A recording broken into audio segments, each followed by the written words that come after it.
അപ്പൊ നമ്മള് കോൺസെൻട്രേറ്റ് ചെയ്ത് പഠിക്കണമെങ്കിൽ നമുക്ക് എന്ത് വേണം? കോൺസെൻട്രേഷൻ വേണം, ഇല്ലേ? കോൺസെൻട്രേഷൻ വേണമെങ്കിൽ നമ്മളുടെ മനസ്സിന് സ്ട്രെസ് ഉണ്ടാകുന്ന ഒരു കാര്യവും ചെയ്യാൻ പാടില്ല. ഇപ്പം ഈ ഇരിക്കുന്ന കുട്ടി, ഇവിടെ ഫ്രണ്ടിൽ ഇരിക്കുന്ന കുട്ടിയെ കുറിച്ച് പരദൂഷണം പറഞ്ഞു കഴിഞ്ഞാൽ ടെൻഷൻ ഉണ്ടാവോ ഇല്ലയോ? ഇല്ലേ? ആ പറഞ്ഞ വ്യക്തി എപ്പോഴാണ് കാല് മാറുന്നതെന്ന് അറിയുവോ? അപ്പൊ ആ കുട്ടി വേറൊരാളുടെ അടുത്ത് ചെന്ന് പറയാൻ സാധ്യത ഇല്ലയോ? ഉണ്ട്. അപ്പൊ അങ്ങനെ വരുമ്പോഴത്തേക്ക് അതും ടെൻഷനാണോ? ആണ്. മനസ്സിലായോ? ഞാൻ ചിലൊരു കുട്ടിയെ കണ്ടപ്പോഴത്തേക്ക് അത് പറഞ്ഞു, എൻ്റെ ടെൻഷൻ എന്താണ്, ഞാൻ എൻ്റെ കുറെ കാര്യങ്ങളും വേറെ പിള്ളേരുടെ കാര്യങ്ങളും ഞാൻ ഇന്നൊരു കുട്ടിയോട് പറഞ്ഞു. പക്ഷേ ആ കുട്ടിയായിട്ട് ഇപ്പം ഏറ്റവും വലിയ ബെസ്റ്റി ആയിരുന്നു. കാരണം ബെസ്റ്റി ഉള്ളവർക്കറിയാം അതിന്റെ ബുദ്ധിമുട്ട്, ഇല്ലാത്തവർക്ക് അതിന്റെ ഫ്രീ ആയിട്ട് നടക്കാനും പറ്റും. അപ്പം അങ്ങനെ നല്ല ബെസ്റ്റ് ഫ്രണ്ട് ഇല്ലാത്ത കാര്യം കൊണ്ട് ചിലവര് പറഞ്ഞില്ല, ചിലവരെന്ത് ചെയ്തു? പറഞ്ഞു കഴിഞ്ഞപ്പോ കുറച്ച് കഴിഞ്ഞാൽ ബെസ്റ്റി ആയിട്ട് അങ്ങ് കട്ടീസായപ്പോ എന്താ പറ്റി? ഈ പറഞ്ഞതെല്ലാം കൂടെ ചെന്ന് വേറെ ചെന്ന് പറഞ്ഞു. അപ്പൊ എന്നാ പറ്റുന്നു? ക്ലാസ്സിൽ ഈ കുട്ടിക്ക് കയറാൻ പറ്റണില്ല. കാരണം ഈ കുട്ടിയെ ഒറ്റപ്പെടുത്തുന്നു. സ്കൂളിലൊരു കാര്യമാണ് ഞാൻ പറഞ്ഞത്. അപ്പൊ ഈ കുട്ടിക്ക് എന്നും നിങ്ങൾ പറഞ്ഞ പോലെ വയറുവേദന, തലവേദന, ഓരോ പ്രശ്നം പറഞ്ഞ് ഈ കുട്ടി ക്ലാസ്സിൽ വരാറില്ല, അറ്റൻഡൻസും ഇല്ല. അങ്ങനെ ഞാൻ കണ്ടപ്പോഴാണ് കാര്യങ്ങൾ പുറത്തു വന്നത്. അപ്പൊ അതുകൊണ്ട് നമുക്ക് ടെൻഷൻ ഉണ്ടാവുന്ന കാര്യങ്ങൾ, അല്ലേ? പിന്നെ എന്താണ്? മെന്റൽ അവയർനെസ് ആണ്. മെന്റൽ അവയർനെസ് എന്ന് പറയുമ്പോൾ മെന്റൽ ഹെൽത്ത്. നമുക്കിപ്പോ ഒരു പനി വന്നു, നമ്മളൊരു ഡോക്ടറിനെ കണ്ടു, അപ്പൊ എനിക്കിന്ന് മനസ്സിനൊരു സുഖമില്ല എന്ന് ആരെങ്കിലും ചെന്ന് അമ്മയടുത്ത് പറയാറുണ്ടോ? വളരെ കുറവാണ്, ഇല്ലേ?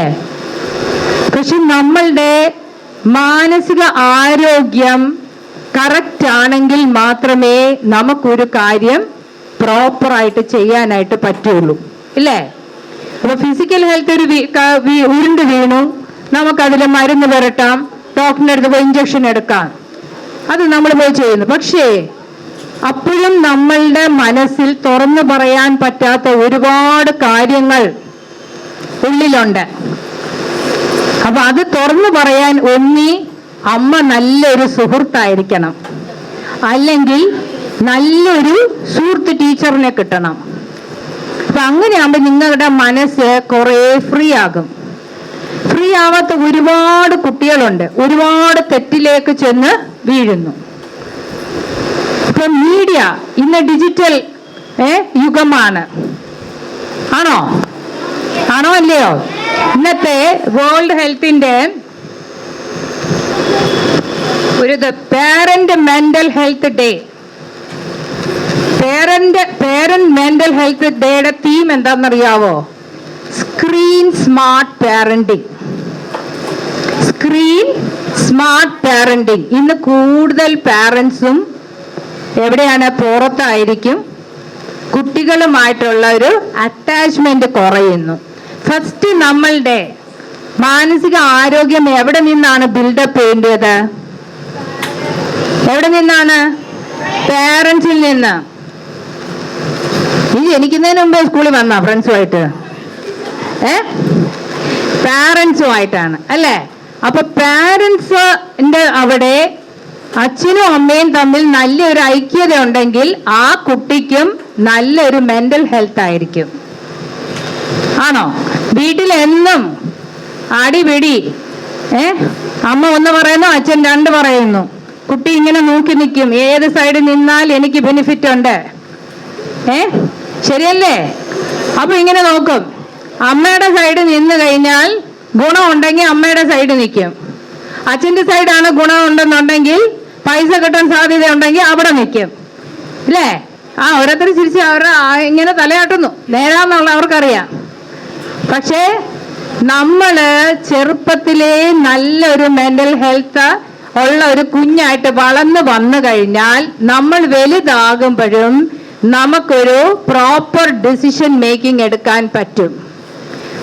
ഇല്ലാന്നുണ്ടെങ്കിൽ എന്താ പറ്റുന്നേ? നമ്മൾ ഒത്തിരി മറ്റുള്ളവരാൽ ഇൻഫ്ലുവൻസ് ആവാനായിട്ട് പറ്റും. അത് നമുക്കിപ്പോ ഒരു കാര്യം ഒരു കുട്ടി പറഞ്ഞു, നമുക്ക് വേണ്ട, നോ എന്ന് പറയാൻ നമുക്ക് കഴിയണം. വേണോ വേണ്ടയോ?